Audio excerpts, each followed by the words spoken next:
Very much. We're wrapping up this week's Summer of Secrets today on what you can do to add a little bit more happiness to your life. Have you ever thought a big change is just what you need to find your happy place, but you haven't yet made that leap? Well, we've got some great inspiration. 3 stories of people who've given it all up, changing everything from their careers to how they live, all in the pursuit of being happy.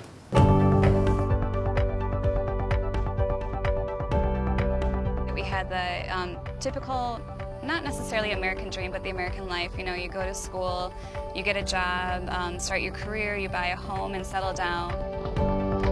Basically, we were sitting on the couch one weekend on a Sunday and decided that we need to do something different. We need to get out there. So we decided that we were gonna sail. So that Monday, we found one on Craigslist and taught ourselves to sail over the course of a couple of weekends. We sold our house, we sold our cars and all of our belongings. We told our employers that we were leaving. Then one summer day in August, we just tossed up the lines and sailed into, I guess, the sunrise that day. We spent about 6 weeks in the Bahamas, went to Guatemala. We came back to Florida via Belize and Mexico. We sailed across the Atlantic last year and spent 6 weeks in the Azores. Just one morning, I woke up, it was like a light switch, and said, you know, I don't want to work. I just want to do this forever. We found the secret to happiness by just stopping to appreciate everything in life, just given the chance to experience, you know, so much beauty of the world and then get to experience it with the person that you love the most, and it's just been absolutely fantastic.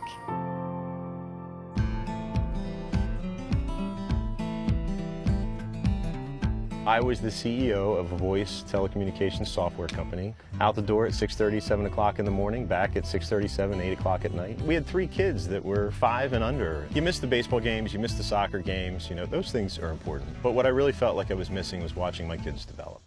The decision to sell the company was something that was very strategic. It was a great opportunity for us to do something together. Our road trip cross country in an RV. During the trip we were in California and we visited the local farm markets. It wasn't long before a light bulb went off. Hey, we have this land at home. You know, what do you think about putting together a community farm? It was important, whatever we did, we needed to teach our children a work ethic. We have to work for everything that we have. I love working on the farm. I love being with Megan. I love being with the kids. I love being with the animals. Absolutely, I'm happy. Are you happy? Of course. You sure? Absolutely, I love it. The farm for us is a place we absolutely love to be. We love this. We love everything about it, and it does. It makes us happy, but it's not the core of our happiness. The core of our happiness is being able to take this journey together.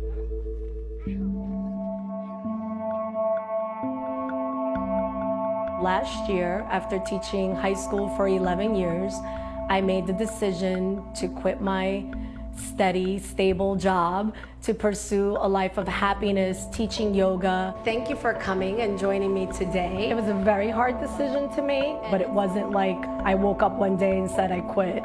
I wish, but it took a little bit of planning to do so. Come back to the center, bring the left hand. One of the things that people tell me all the time is, I wish I could just leave my job. I wish I can do what you're doing, and my answer is you can. You just have to have faith in yourself. If you don't believe that you can do it, nobody else will believe it. Energize through your core.